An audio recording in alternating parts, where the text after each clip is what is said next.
Donald Trump, who promised to call in, and certainly he has. Donald Trump, welcome back to Fox and Friends. Good morning. Good morning. Good morning to you. Let's talk about the Clinton Foundation. Among the people saying it's problematic and shut it down is the Huffington Post. You also agree with that premise? Well, number one, they should shut it down. Number two, they should give the money back to a lot of countries that we shouldn't be taking and they shouldn't be taking money from.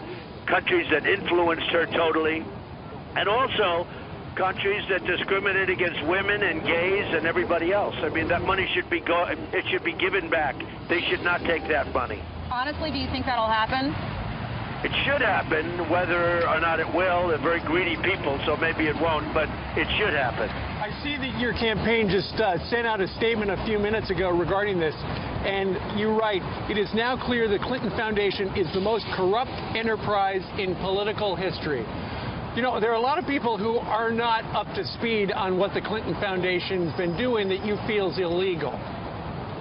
Well, I think it's been really well documented in the book, and the book has been absolutely approved by so many people. You've had accounting firms going in there. You've had so many people going in, and it's pay for play. I mean, if you look at it, it's pay for play. So many things happen. Money is paid, and then all of a sudden, lots of good things paying the money. Very, very bad situation. So you say shut it down. Oh, I say shut it down. It's interesting because the campaign was asked yesterday, hey, why don't you just shut it down now rather than wait until we find out whether or not she's elected president of the United States? And the spokesperson couldn't really answer that. Yeah, I don't know why we don't shut it down. They said, he didn't say that, but clearly that's the message. Look, these are very greedy people. These are people that have skirted the law for a long time. Hard to believe that, you know, somebody like this has a good chance and a, fairly good chance of being president. Although, if you look at the most recent polls, I think things are turning. I think they're turning rather rapidly. But it's hard to believe that she could even be running. To be honest with you, with the emails and the crimes she committed, she shouldn't even be allowed to run for president. Mr. Trump, let's talk about her email scandal, because she totally threw Colin Powell under the bus. She was meeting with the FBI, and she said that Colin Powell told her to use her personal email server. So she's blaming it all on him. He was in the Hamptons over the weekend, was asked about it, and he said that is a total lie. He said she was using that email for 1 year before he told her that he had been doing the same thing. Yeah, well, look, she's a liar. I mean, she lies. She lied about the email. She lied about Colin Powell. I saw that. He was not happy. And the whole thing is a scam with them. Everything is a scam, like grifters. Paul Sperry had a column over the weekend about Huma Abedin and her mom. Evidently, they had a Journal of Muslim Minority Affairs going. It's a journal. She had a title with the journal. She wrote for this journal, and you know what? Basically, their message is as anti-woman as you can get.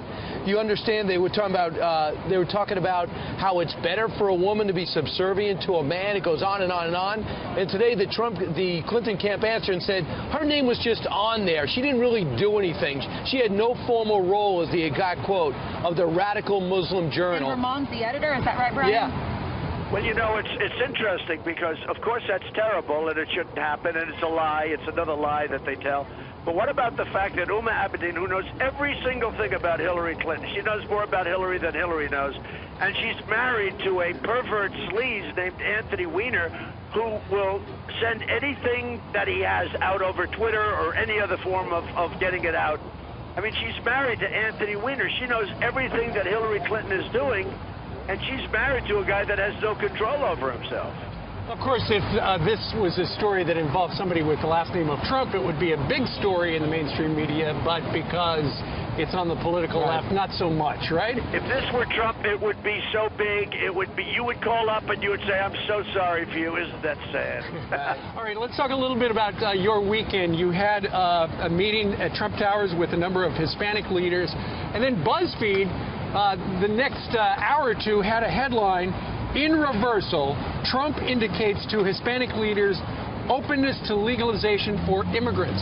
Have you changed your mind? Are you now open to leaving the 11 million or so illegals in this country right now here, or what's going on? Let me tell you that these were great people. These are highly respected people within the community. unbelievable people. Just to tell you about BuzzFeed, they guaranteed that I wasn't going to run. And the writer that wrote the article said he will take a year's salary off if I run. And I ran. So, you know, BuzzFeed, they're about as accurate on this. But I will tell you, we're dealing with people. We have to be very firm. We have to be very, very strong when people come in illegally. We have a lot of people that want to come in through the legal process. It's not fair for them. And we're working with a lot of people in the Hispanic community to try and come up with an answer. So you're not flip-flopping? No, I'm not flip-flopping. We want to come up with a really fair but firm answer. It has to be very firm. But we want to come up with something fair. The New York Times did a story Sunday saying that your companies, they looked at 30 Trump properties, have $650 million in debt. What's your reaction? Well, the value, if the value is $11 billion, it's a very small amount of debt. I have very little debt relative to the assets. I have massive assets. In fact, I guess they said the two assets they were talking about were, they went out and did an appraisal. I think they said $3.7 billion. That's put down in a little line. Compared to my assets, I think I have less than 5% or so in debt, which is a very low debt. Now, the smart people that read that story thought it was a good story. Some people didn't understand the story. But when you get to $300 million or $600 million, but you have massive buildings and big assets, that's a very small amount of money. I have very little debt.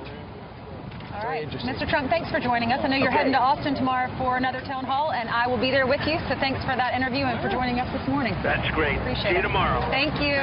Trump regularly mentioned Weiner's disgrace in his campaign speeches, calling him a security threat. ABC's Cecilia Vega is with the Clinton campaign tonight. Tonight, Hillary Clinton's closest aide is splitting from her disgraced husband, an announcement that comes just hours after a New York tabloid reported Anthony Weiner was sexting again. Huma Abedin saying, after long and painful consideration and work on my marriage, I have made the decision to separate from my husband. It was the third time in 5 years Weiner made embarrassing headlines. I'm here today to again apologize. In 2011, he resigned from Congress after accidentally tweeting a lewd photo of himself. I make this apology to my neighbors and my constituents, but I make it particularly to my wife, Huma. 2 years later, as he ran for New York City mayor, Dad, let me just reiterate to my wife how sorry I am that Abedin by his side, even as more women came forward with more sexting allegations. I love him. I have forgiven him. I believe in him. Behind the scenes, cringeworthy moments. We just have the room for a second, you two guys. All laid out in a documentary released earlier this year. It's like having a nightmare. Still, in a recent Vogue profile, Abedin praised her husband for being, quote, essentially a full-time dad to their son Jordan. Today, the New York Post reported that in 2015, Weiner sexted a woman with his son by his side. Abedin has been in the Clinton inner circle for 2 decades. She is the gatekeeper to the woman in charge. Her number one person, Huma Abedin, is married to Anthony Weiner, who's a sleazeball and a pervert. Donald Trump today turning Abedin's marriage into an attack. She's married to a guy that is uncontrolled and uncontrollable. He's a sick person, and, you know, she has access to classified information. Trump adding, who knows what Weiner learned and who he told. And Cecilia Vega joins me now. Cecilia, Trump also dealing with his own controversy tonight involving former Ku Klux Klan leader David Duke. David Duke is running for Senate, Tom, in Louisiana, and he put out a robocall urging voters to support both him and Donald Trump. A swift response from Trump's campaign tonight, disavowing the former KKK leader. You'll remember that last year Trump came under fire for not disavowing him fast enough, Tom. A different story tonight. Cecilia Vega for us. Cecilia, thank you.